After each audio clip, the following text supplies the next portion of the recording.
Did you ever notice that when you're fishing one day after another, that they don't seem to always bite the same time every day? I'm going to tell you why that is.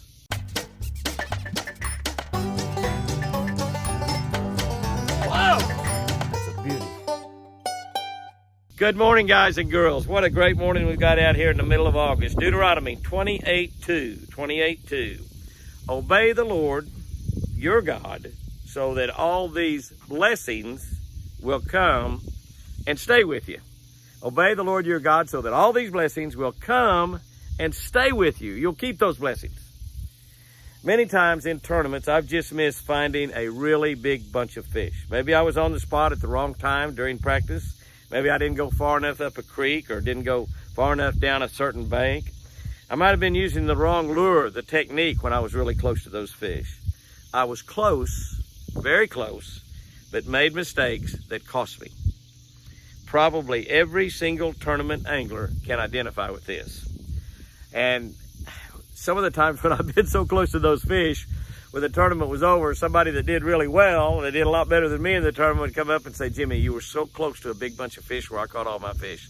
I saw you on there in practice and you were like 50 or 60 yards from a big giant school of fish, and I caught a limit every day there the first 30 minutes of the day. And he told me where it was. And I told him, I said, I perused that entire area for 2 or 3 hours because I've caught them there before. I knew there was a big school of fish hung in that area, and it was on Lake Chickamauga, Tennessee. And I just couldn't catch them. I caught one about 5 or 6 pounds out there on a crankbait. That's the only fish I caught there. I just could not locate that big school of fish. And that was before we had a live scope, so we couldn't see them. You know, one of the things we found out with the live scope is a lot of times we're on them and we can't catch them. Like I said, might be using the wrong technique or the wrong lure. They just might not be biting right at that time.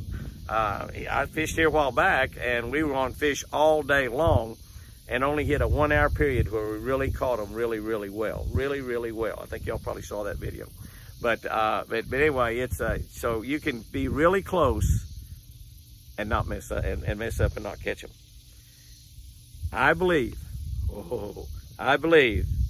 that often we come close to God's blessings, but miss out because of things that we do or don't do. We're just that close to having giant blessings, giant favor from God, but we miss out on them for things that we do or don't do. I've talked before about a lot of Christians miss out on God's blessings by not tithing. That's my belief. Not thinking robs us of blessings. Not thinking. What I'm talking about here is sometimes somebody will say something or do something to us that's detrimental, and we just fly off the handle and say some things that we wish we hadn't said. How many times have you said something, generally to your wife or your husband or your kids, that you wish you could just take back the moment you said it? It's too late. It's like a bullet. It's already fired. Not thinking robs us of God's blessings. When we do those kind of things, we have those little temper tantrums.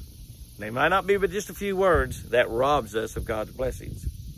Sinning sexually, being greedy, envying, gossiping, telling lies, being proud, and committing so many other sins short us on God's blessings.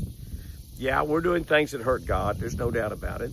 But we're doing things that short us on God's blessings. God is just getting ready to pour out a blessing on us, and we sin. And he withholds that blessings a lot of times. God laid out a very well-defined path to receive and to keep his blessings. Summed up 2 words. Sum up this whole day this morning. 2 words. Obey God.